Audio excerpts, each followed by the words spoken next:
आप लोग मुझे लिख के बता सकते हो। Okay, chat is open to everybody.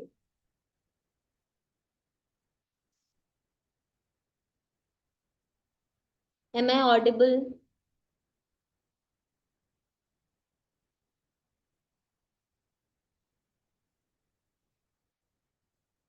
Okay, ठीक है। So we'll be having another lecture जिसका नाम है इंडियन एयरफोर्स, एंड इसमें हम लोग कुछ इम्पोर्टेंट स्टैटिक क्वेश्चन कवर करेंगे एयरफोर्स का, जो कि एफकेट एग्जाम पॉइंट ऑफ व्यू से बहुत ज्यादा इंपॉर्टेंट है। ठीक है। सो बेसिकली आप जैसे आर्म्ड फोर्सेस जो हम सुनते हैं उसमें तीन फोर्सेस होती हैं, अगर देखी जाए तो।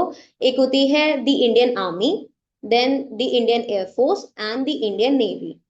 तो इनका काम क्या होता है? जो भी so the army protects the land, the air force protect the air, and the navy protects the water. ठीक है। And by when I say water, land and air, it doesn't mean कि सिर्फ टेरिटरी को प्रोटेक्ट करती है, but operations conduct करती है, ताकि जो हमारे so that they can save the people of our nation and our motherland. ठीक है, इतना समझ आया? Then if we talk about, देखो अब इंडियन एयरफोर्स जो है ना, वो सबसे पहले एस्टैब्लिश हुई थी 8 अक्टूबर को as an auxiliary force of the under the British empire. ठीक है। तो सबसे पहले अगर एस्टेब्लिशमेंट की बात करें तो 8 अक्टूबर 1932 को हुआ था वो। ठीक है। अगर आपसे एग्जाम में काफी बार पूछ लेता है, अगर पूछ रहा है रॉयल इंडियन एयरफोर्स कब फॉर्म हुई थी, तो उसका आंसर होगा 8 अक्टूबर 1932। लेकिन अगर वो आपसे पूछ रहा है कि इंडियन एयरफोर्स कब फॉर्म हुई थी, या फिर जो रॉयल वर्ड है, जो रॉयल प्रिफिक्स है, वो कब इसमें से रिमूव हुआ था, तो that was on 26 January 1915। Is that clear? ठीक है। हम थोड़ा सा फास्ट चलेंगे बिकॉज बहुत सारी चीजें जो हमने कवर करनी है। ठीक है। देन इसके बाद हम कुछ और इम्पोर्टेंट चीजों के बारे में बात करेंगे, that is headquarter, motto, air force day, commander in chief and chief of the air staff. तो हेडक्वार्टर जो है वो इसका है न्यू दिल्ली में। मोटो जो है, अगर हिंदी में बात करें, मतलब संस्कृत में बात करें, तो वो है नभा स्पर्शम दीप्तम। ठीक है। जो कि लिया गया है भगवत गीता से। बट अगर इसी को हम इंग्लिश में बोले तो इंडियन एयरफोर्स का मोटो है touch the sky with glory. ठीक है। बहुत आप सोचोगे कि इतने सिंपल क्वेश्चन एयरफोर्स में आते हैं, मतलब एफकेट के एग्जाम में आते हैं या नहीं आते? आते हैं। ठीक है। I think last to last जो पेपर हुआ था उसमें सीधे सीधे पूछ लिया था कि जो मोटो है वो कहाँ से लिया गया है, या फिर यू नो एयरफोर्स का मोटो क्या है। तो ये दिमाग में होना चाहिए आपके। एयरफोर्स डे हम मनाते हैं एवरी ईयर 8 अक्टूबर को। और जो कमांडर इन चीफ हैं हमारे एयरफोर्स के, वो हमारे प्रेसिडेंट होते हैं। तो अभी जो हमारी करंट की प्रेसिडेंट है वो है द्रौपदी मुर्मू मैम। ठीक है। उसके बाद अगर हम बात करें chief of the air staff, तो वो है air chief marshal Amarpreet Singh. ठीक है। अच्छा, ये मैं इसमें कवर करने वाली थी बट आई फॉरगॉट। बट मैं डिफेंस वाली क्लास में ना आपके लिए वो लेके आऊंगी रैंक स्ट्रक्चर। एट टाइम्स क्या होता है कि आर्मी, एयरफोर्स और नेवी का कंपैरिजन रैंक स्ट्रक्चर जो है वो एग्जाम में डायरेक्ट आ जाता है। तो वो आपको पता होना चाहिए, वो हम ना अपनी नेक्स्ट डिफेंस की क्लास जब भी होगी उसमें कवर करेंगे हम लोग। ठीक है। और आपको याद होना चाहिए वैसे।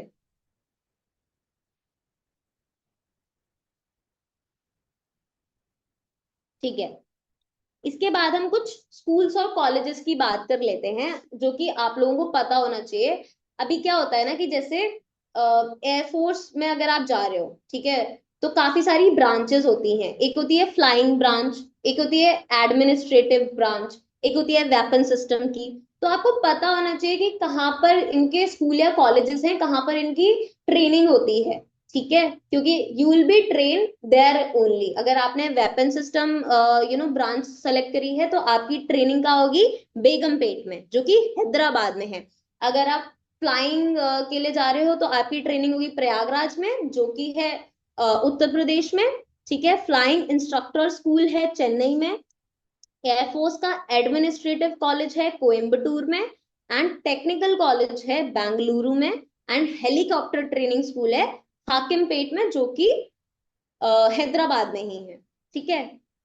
Is that clear? ये याद कर लेना, ज्यादा कुछ इतना डिफिकल्ट नहीं है। जस्ट कभी कभी एग्जाम में पूछ भी लेता है, और अगर एग्जाम में नहीं भी पूछ रहा है तो जस्ट अगर आपका इंटरेस्ट है एयरफोर्स में, आपने कल को इंडियन एयरफोर्स ज्वाइन करनी है, तो you should be aware about these things. चलो, अब हम बात करेंगे टाइप्स ऑफ एयरक्राफ्ट। तो बहुत तरीके के एयरक्राफ्ट होते हैं। Trainer aircraft, transport aircraft, then आपके कॉम्बैक्ट एयरक्राफ्ट, ठीक है। तो अगर हम ट्रेनर एयरक्राफ्ट की बात करें, अगर ये वही एयरक्राफ्ट हैं जिनमें आपकी ट्रेनिंग होती है, ठीक है। तो जैसे सबसे पहला है हॉक, ठीक है, उसके बाद है किरण, देन थर्ड है पिलाटस P7 Mk2। बहुत बारी ऐसा होता है कि पूछ लेता है कि आपको ऐसे दे देगा क्वेश्चन में कि बताओ इनमें से कौन सा ट्रेनी एयरक्राफ्ट नहीं है, ठीक है। जो हमारे ये तीन कॉमन ट्रेनर एयरक्राफ्ट हैं जो अकेडमीज में यूज होते हैं, ठीक है, जिनसे आपको ट्रेनिंग कराई जाती है। ये वाला जो है वो हॉक है, this one is Kiran, and this one is Pilatus, ठीक है। पिलाटस PC7 Mk2, जो कि स्विट्जरलैंड से लिया है हमने। एंड जो किरण है वो हमारा इंडिया का ही है, हैल ने बनाया है, हिंदुस्तान एरोनॉटिक्स लिमिटेड, ठीक है, ये कंपनी का नाम है। समझ आया यहां तक? आगे बढ़े।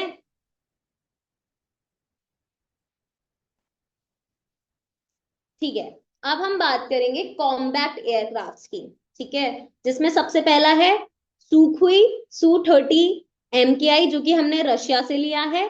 देन यहाँ पर है जैगुआर, जो कि यूके से लिया है। देन राफेल, फ्रांस से, ठीक है। मिराज 2000 भी हमने फ्रांस से लिया है।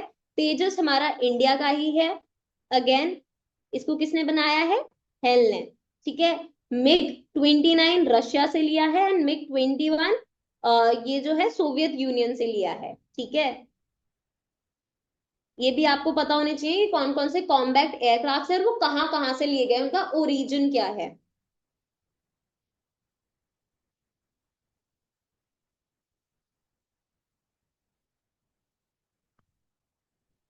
अब अगर हम बात करें ट्रांसपोर्ट एयरक्राफ्ट की, तो उसकी लिस्ट यहीं पे है।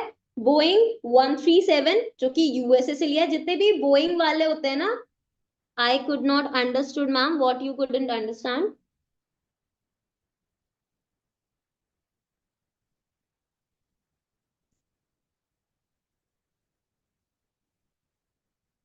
क्या समझ नहीं आया आपको?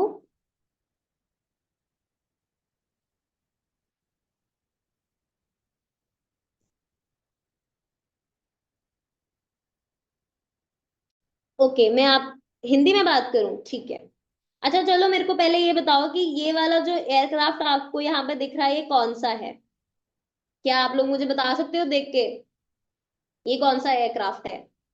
पहला क्वेश्चन तो ये है कि ये ट्रांसपोर्ट एयरक्राफ्ट है, ट्रेनी एयरक्राफ्ट है, या फिर कॉम्बैक्ट एयरक्राफ्ट है? बताओ जल्दी, कौन सा एयरक्राफ्ट है, फिर हम नाम पे जाएंगे।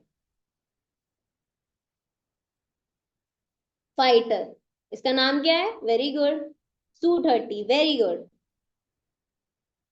अगर आपको एयरक्राफ्ट का आइडेंटिफिकेशन नहीं आता है तो आप मुझे बता सकते हैं। We'll have a class on the.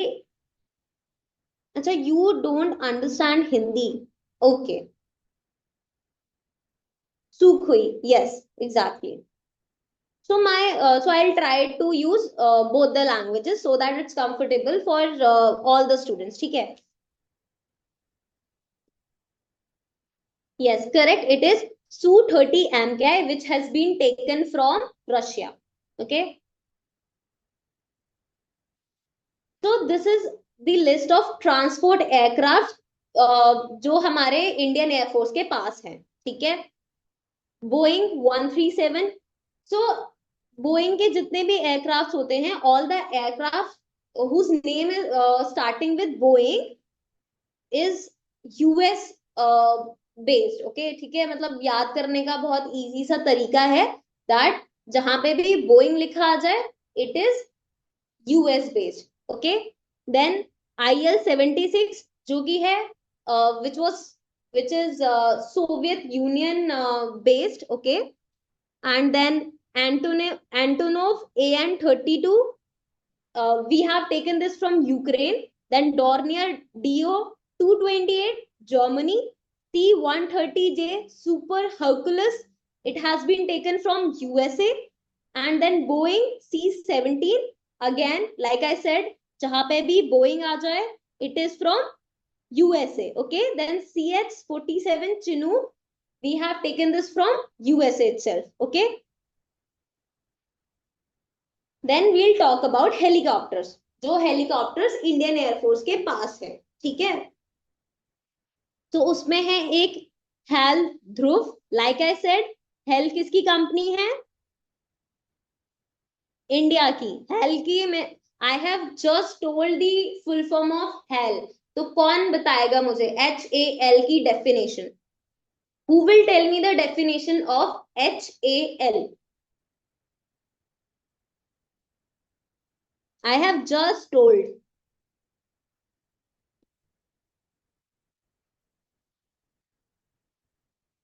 Yeah, very good. Hindustan aeronautics limited.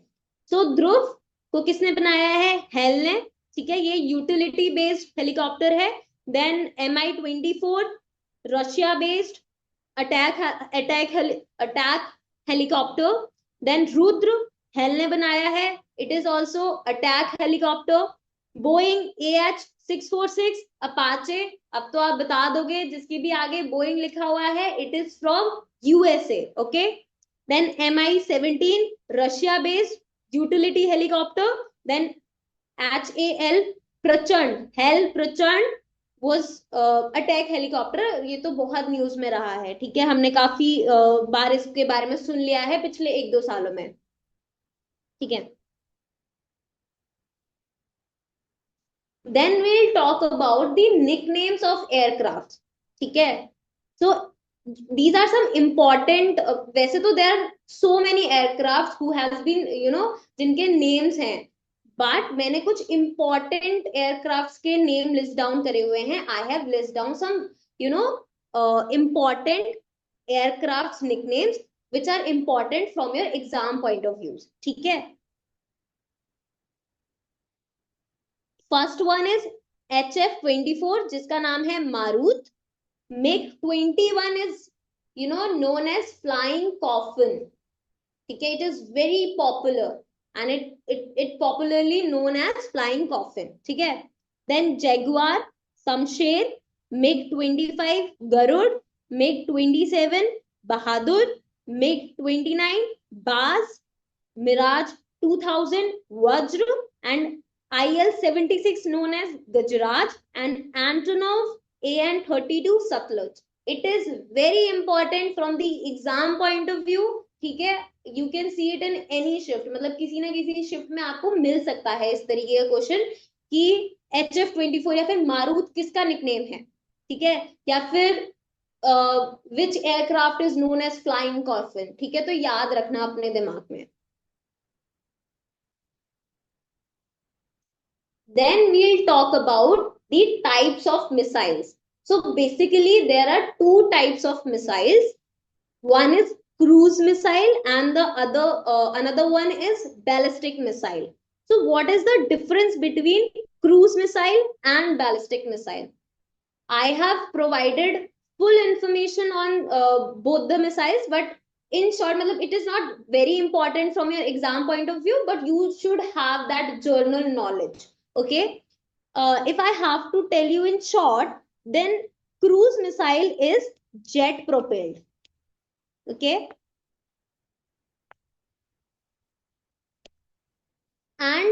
इसका जो ये ना एटमॉस्फेयर के अंदर ही रहते हैं, it stays within the atmosphere. If we talk about the ballistic missile, तो ये रॉकेट पावर्ड रहती है, ठीक है।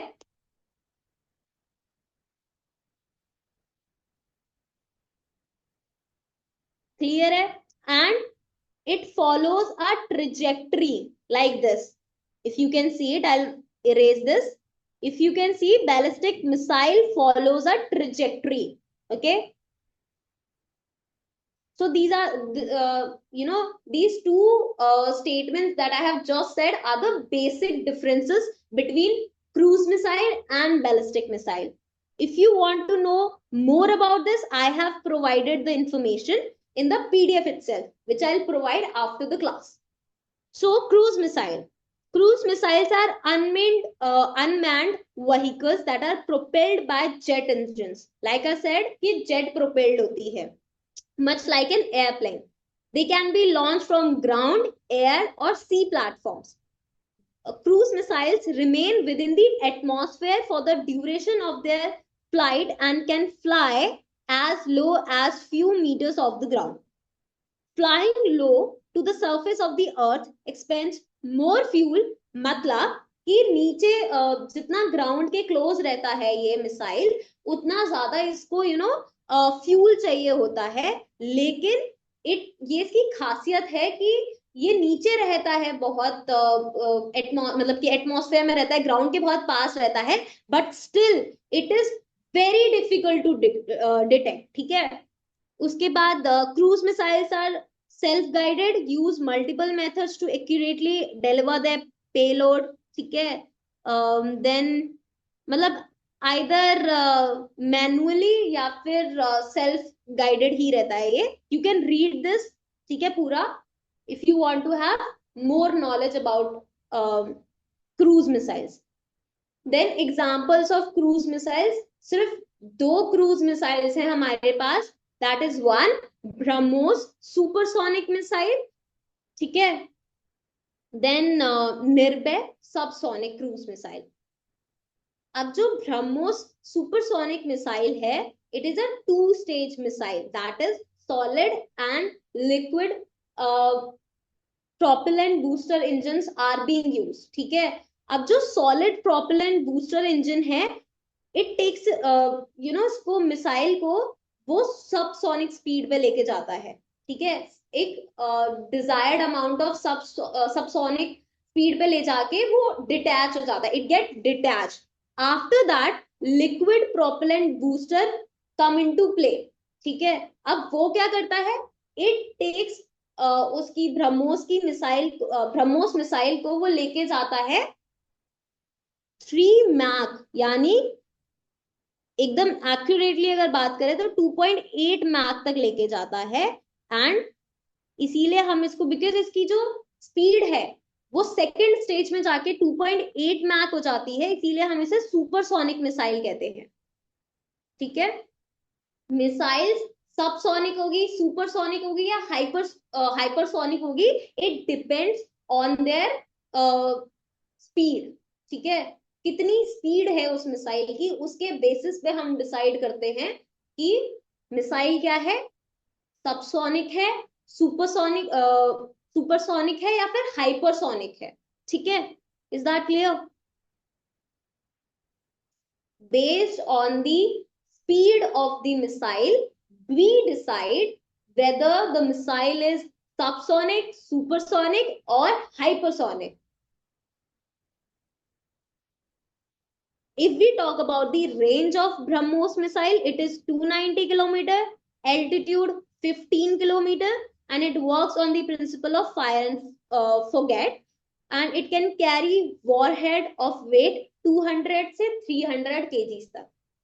सी, एक बारी सीडीएस के पेपर में ना डायरेक्ट ये वाला क्वेश्चन आ गया था, जो स्टेटमेंट बेस्ड क्वेश्चंस नहीं होते, उसमें पूछ लिया गया था कि रेंज और एल्टीट्यूड के बारे में। So it is important from the CDS point of view as well, okay. So आपको इसका रेंज और एल्टीट्यूड पता होना चाहिए। Then if we talk about Nirbhay subsonic cruise missile. Then it is also a two-stage missile, solid and liquid, range 1500 kilometre, altitude range है 50 metre से 4 kilometre, and इसकी speed है 0.9 मैक. एंड बिकॉज इसकी speed है 0.9 Mac, इसीलिए ये है subsonic missile. Okay,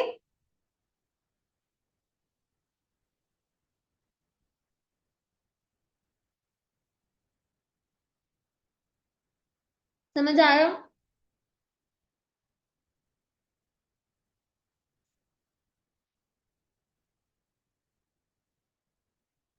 यहां तक सब क्लियर है?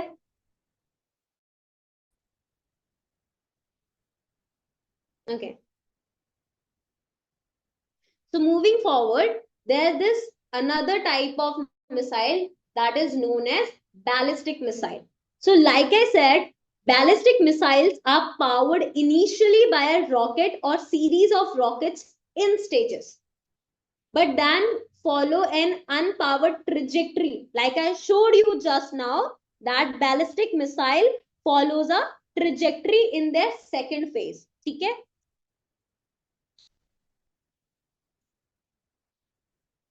Trajectory that arches upwards before descending to reach its intended target. Ballistic missile can carry either nuclear or conventional warheads. अभी जो बैलिस्टिक मिसाइल है वो 3 स्टेजेस में काम करती है. ठीक है, सबसे पहला स्टेज होता है बूस्ट फेज, जो कि begins at launch and lasts until the rocket engine stops firing and the missile begins unpowered flight. Depending on the missile, boost phase can last 3 to 5 minutes. Most of this phase takes place in the atmosphere. Atmosphere के अंदर तक, with in उस range तक boost phase होता है. ठीक है, फिर उसके बाद एक होता है mid course phase and then terminal phase begins, जो कि मिड कोर्स फेज क्या होता है? जब begins after the rocket stops firing, the missile continues to ascend towards the highest point in its trajectory. तो अब क्या होता है कि फॉर एग्जांपल यहां से लॉन्च करी ये मिसाइल, तो 3 से 5 मिनट के लिए तो वो अपने बूस्ट फेज में रहती है. उसके बाद जो उसका सेकंड फेज स्टार्ट होता है, लाइक आई सेड कि जो सेकंड फेज में वो ट्रेजेक्टरी बनाती है एंड उस ट्रेजेक्टरी के सबसे हाईएस्ट पॉइंट तक जाती है. ठीक है, एक ट्रेजेक्टरी का हाईएस्ट पॉइंट क्या होगा? This.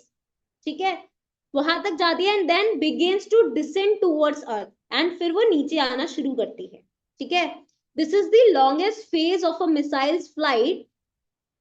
It can last around 20 minutes during mid course phase. Okay, then terminal phase begins when the detached warhead re-enter the earth atmosphere.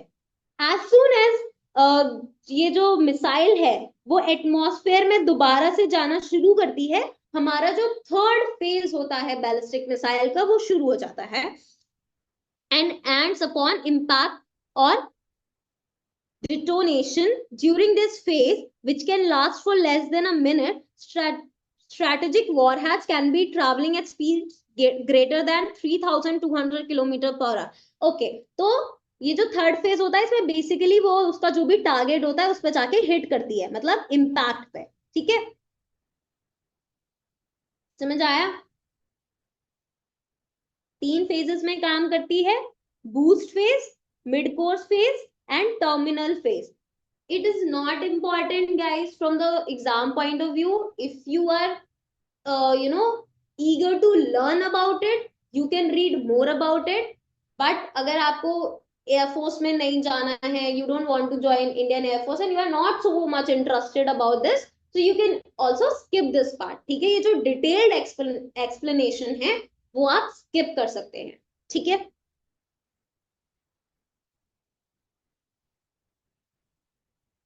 now if we talk about the ballistic missiles, तो ये होती है 3 तरीके की. एक होती है air to air missile, surface to air missile and then surface to surface missile. ठीक है, so air to air missile एक ही याद रखनी है, अस्त्र मिसाइल. ठीक है, सरफेस टू एयर मिसाइल में तीन है हमारे पास. We have 3 surface to air missiles.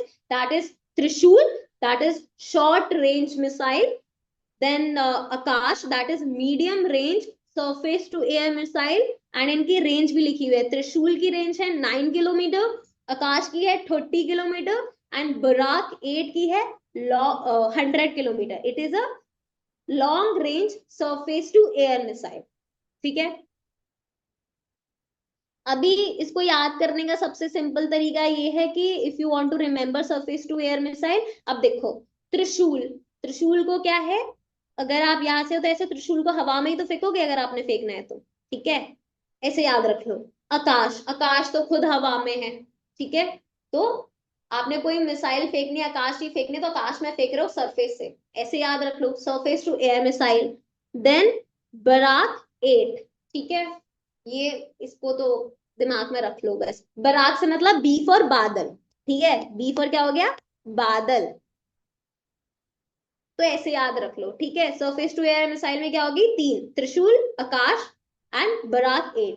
अच्छा, अभी रिसेंटली एक मिसाइल न्यूज में थी, अगर आपने सुनी हो, दैट इज रैम्पेज. रैम्पेज थी, and there was this another missile that is skipping my mind, वो भी आर से ही थी. I guess it was, I don't know, I am not sure. आप लोग देखना. ठीक है, सो जो रैम्पेज मिसाइल थी ये है, अभी हमने क्या देखा, सरफेस टू एयर मिसाइल. लेकिन रैम्पेज एक ऐसी मिसाइल है जो कि है एयर टू सरफेस मिसाइल. ठीक है, इट वॉज इन न्यूज, इसी साल की न्यूज में था काफी ज्यादा. I don't remember. एक और थी, आई थिंक रुद्रम थी. हाँ exactly, Rudram. It is also air to surface missile, तो आप याद रख सकते हो. ठीक है, very good.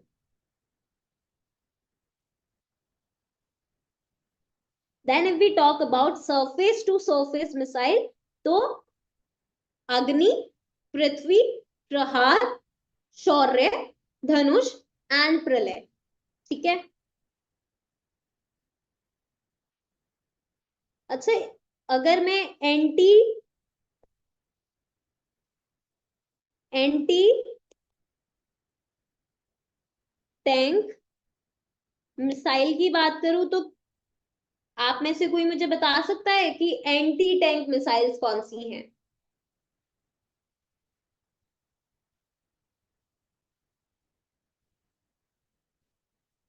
Yes, very good. एक है अमोक, नाग एंड हेलेना. ठीक है, इनको भी याद रखना. Anti tank missile, Amogha, Nag and Helina. अच्छा, there was this integrated guided missile program. Integrated develop guided missile program, yes. किसी को पता है इसके बारे में?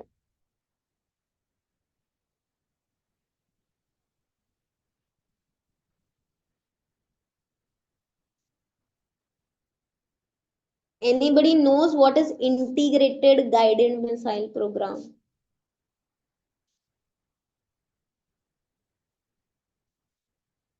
No?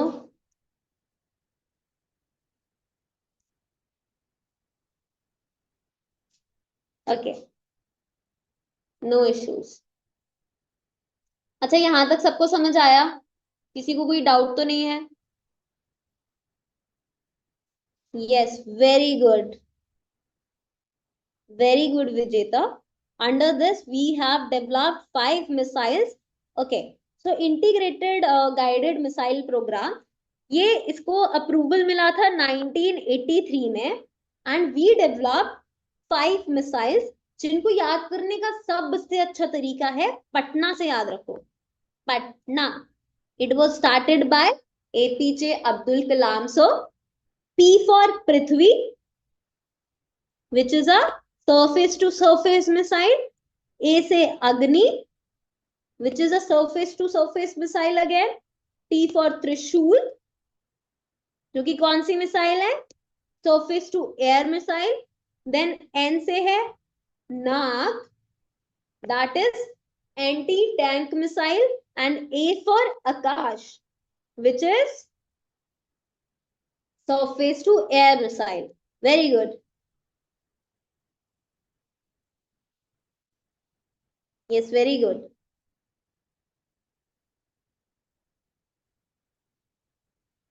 यहां तक किसी को कोई डाउट?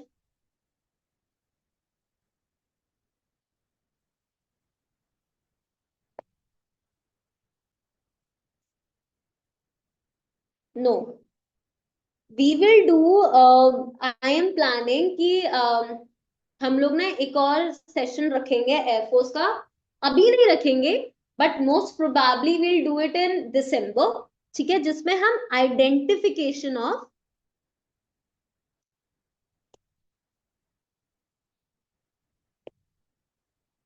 एयरक्राफ्ट, ठीक है, कि आपके सामने अगर कोई भी एयरक्राफ्ट है तो आप पता लगा सकते हैं कि वो सुखी सुखी Su-30 है, या फिर राफेल है, या फिर मिराज है। ठीक है, तो आप पता लगा सकते हैं, डिस्टिंग्विश कर सकते हैं। ठीक है, तेजस है। Will do it in most probably December. बाकी आप बता सकते हो कि आपको एक्चुअली में चाहिए कि नहीं चाहिए, मतलब उसी हिसाब से रखेंगे। ठीक है, नहीं चाहिए तो स्किप भी कर सकते हैं। Yes, it will be there.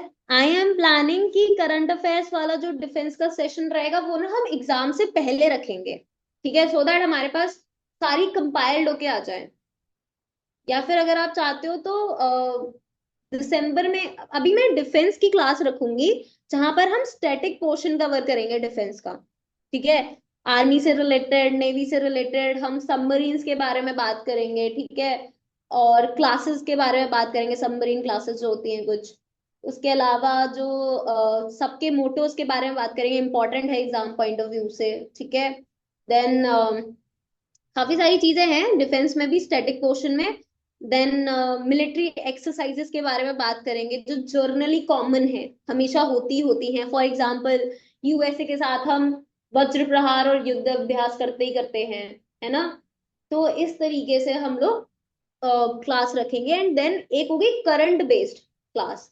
अगर आपको दोनों एक साथ चाहिए तो वो भी हम कर सकते हैं।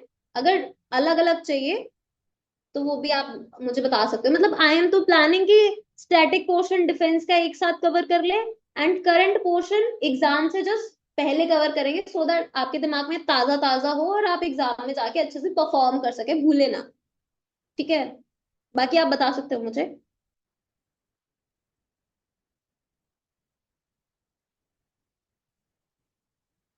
Yes, operations are also important. वो हम डिफेंस की क्लास में कवर करेंगे कि ऑपरेशन विजय कब हुआ था, ऑपरेशन मेघदूत। ठीक है, वो सारे हम वहां पे करते हैं। ऑपरेशन पोलो, एग्जाम से पहले। ठीक है, ठीक है।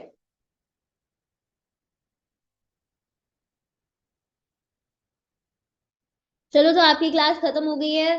Thank you so much. अगर आप में से किसी को कोई डाउट नहीं है तो हम ना क्लास यहीं पे एंड करते हैं। Ma'am, SSBs are heading, so for interview purpose I asked. Okay, so you can follow us on Instagram, no, वहां पे हम लोग न्यूज डालते रहते हैं, एंड वहां पे करंट वाली न्यूज़ेस भी हैं। आप पढ़ सकते हो उसे डिटेल में। और आई ट्राई कि जितनी भी अभी तक जो डिफेंस रिलेटेड न्यूज है वो मैं कंपाइल करके आपको प्रोवाइड कर सकूं, सो दैट आपको एसएसबी में भी हेल्प हो सके। आपका आर्मी का होगा ना, कि नेवी का है या एयरफोर्स का है?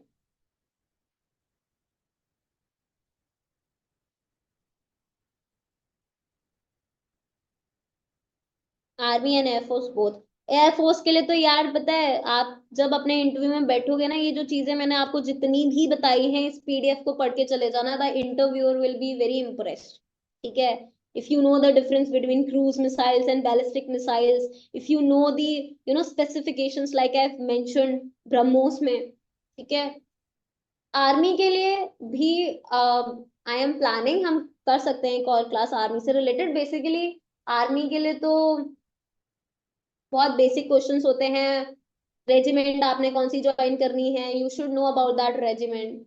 तो वो तो आप खुद कर सकते हो, बिकॉज दैट्स तो it will vary from person to person. But air force के हिसाब से this PDF is very important, आप इसे पढ़ सकते हो। करंट वाला portion I try to cover and send it in the group itself. ठीक है। All the best for your SSB.